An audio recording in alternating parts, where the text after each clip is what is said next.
نحمدہ ونصلی علی رسولہ الکریم اما بعد۔ آج کا عنوان ہے عید الفطر کا پیغام۔ عید الفطر کی آمد کے ساتھ ساتھ رمضان المبارک کا عظیم الشان مہینہ گزر جاتا ہے، جس میں مسلمانوں کو روزہ رکھنے اور تراویح پڑھنے کا حکم دیا گیا ہے۔ اس لیے دنیا بھر کے مسلمان بڑے جوش و خروش کے ساتھ پورے رمضان کے مہینے میں روزہ رکھتے ہیں، تراویح پڑھتے ہیں، قرآن کریم کی تلاوت کرتے ہیں، مگر عید الفطر کے دن روزہ نہ رکھنے اور کھانے پینے کا حکم دیا گیا ہے۔ عید الفطر کے معنی ہی کھانے پینے کی خوشی کے ہیں۔ عید الفطر اس بات کی علامت ہے کہ ہمارے جسم و جان کے مالک حقیقی اللہ رب العزت ہیں۔ اس نے جب اس جسم و جان کے بارے میں حکم دیا کہ اسے میری یاد میں میرے نام کے ساتھ تھکاؤ، قسم قسم کے حلال اناج، غلہ، پھل فروٹ وغیرہ کا کھانا اب بند کرو، ان حلال اشیاء کو پیٹ میں ڈال کر قوت و توانائی حاصل کرنا بھی دن کے اوقات میں تمہارے لیے حرام ہے، تو گویا کہ ہمارے جسم و جان پر اسی مالک حقیقی کا قبضہ ہے۔ لہذا مہینہ بھر کی قید و بند کی صعوبتیں اور حلال اشیاء کی پابندی سے آزادی عید کے دن مکمل مل جاتی ہے۔ یہ آزادی اس بے بس اور ناتواں انسان کے لیے یقیناً باعث خوشی اور پرمسرت یادگار ہے، لیکن اصل خوشی اس بات کی ہے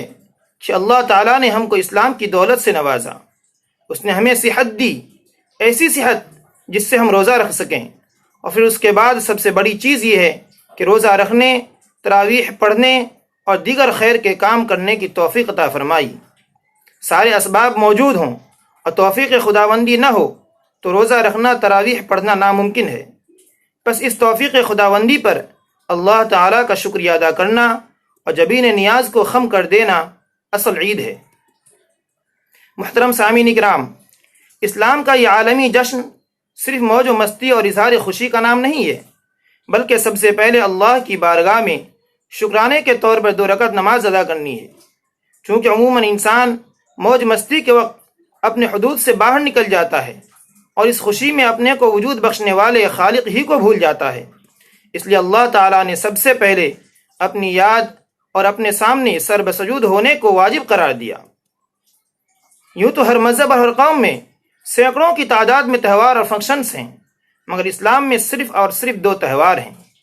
اور وہ عید الفطر اور عید الاضحیٰ ہیں۔ حضرت انس رضی اللہ تعالیٰ عنہ سے روایت ہے کہ جب رسول اللہ صلی اللہ علیہ وسلم مکہ سے ہجرت کر کے مدینہ تشریف لائے تو لوگوں کو دیکھا کہ وہ 2 دنوں میں کھیل کود اور موج مستی کر رہے ہیں، تو آپ نے ان سے پوچھا کہ یہ دن کیسے ہیں؟ تو ان لوگوں نے جواب دیا کہ ہم زمانہ جاہلیت میں ان دنوں میں کھیلا کرتے تھے۔ تو آپ صلی اللہ علیہ وسلم نے فرمایا کہ اللہ تعالیٰ نے تمہارے ان دنوں کو ان سے اچھے اور بہتر دن سے بدل دیے ہیں،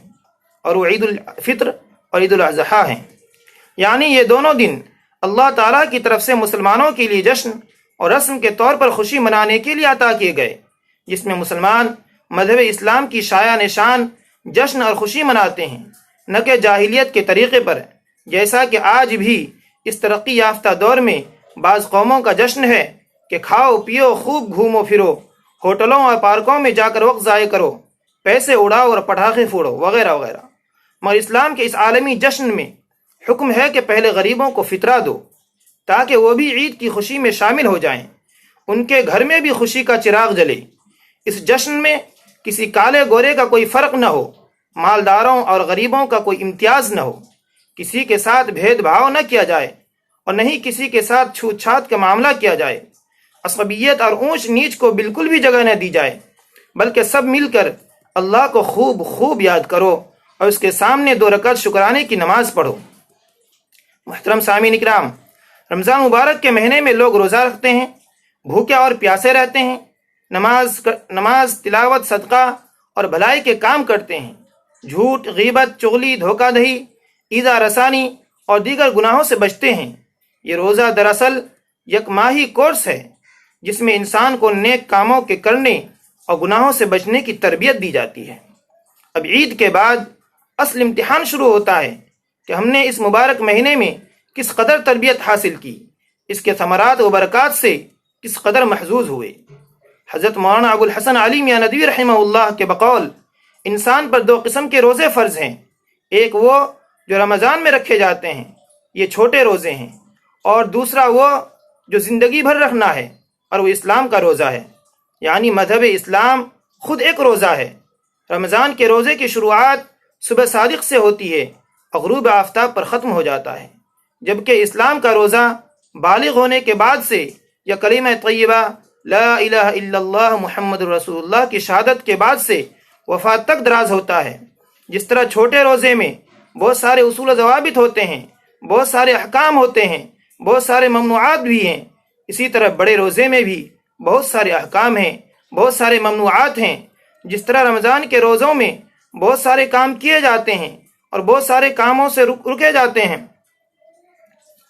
اسی طرح زندگی بھر کے روزے میں بھی بہت سارے کام کرنے کے ہوتے ہیں جو اللہ تعالیٰ کو راضی کرنے کا سبب ہوتے ہیں، اور بہت سارے کاموں سے رکنا ہوتا ہے جو اللہ تعالیٰ کو ناراض کرنے کا ذریعہ ہوتے ہیں۔ سب سے بڑا حکم یہ ہے کہ توحید کا اقرار کر لینے کے بعد انسان اس پر جمع رہے، اور سب سے بڑا ممنوع یہ ہے کہ شرک سے بچا جائے۔ اس کے علاوہ اوامر میں سے یہ ہے کہ صرف اللہ تبارک و تعالیٰ کی عبادت کی جائے، حلال روزی کمائی جائے اور کھائی جائے، غریبوں کی مدد کی جائے، سچ اور حق بولا جائے، امن و امان اور عدل و انصاف قائم کیا جائے، محبت اور بھائی چارگی کو فروغ دیا جائے۔ نواہی میں سے یہ ہے کہ غیر اللہ کی پرستش نہ کی جائے، حرام مال نہ کمایا جائے، مال و دولت اور دنیا کی محبت کو دل میں جگہ نہ دی جائے، جھوٹ، غیبت، بہتان، دھوکہ، اختلاف، جھگڑا، گالم گلوچ، لڑائی، قتل و غارت گری سے بچا جائے، ظلم، ستم، بدامنی اور دہشت گردی کا سدباد کیا جائے۔ یہ اور اس طرح کے احکام بڑے روزے یعنی اسلام کے تقاضے ہیں۔ خلاصہ یہ ہے کہ چھوٹا روزہ یعنی رمضان کا روزہ ایک ٹریننگ کورس تھا تاکہ بڑے روزے کے اصول و ضوابط پر اچھی طرح سے عمل کیا جا سکے۔ جس طرح رمضان کے روزے رکھنے پر مغفرت، جنت کے وعدے اور خدا کی رضامندی کا وعدہ کیا گیا ہے، اسی طرح زندگی بھر کے روزے پر اللہ تعالیٰ کی خوشنودی اور ایسے ایسے اکرامات سے نوازنے کا وعدہ کیا گیا ہے کہ آج تک نہ کسی آنکھ نے دیکھا ہے، نہ کسی کان نے سنا ہے، اور نہ کسی انسان کے دل میں اس کا وہم و خیال بھی آیا ہے۔ بہرحال عید الفطر کا یہ جشن توفیق خداوندی،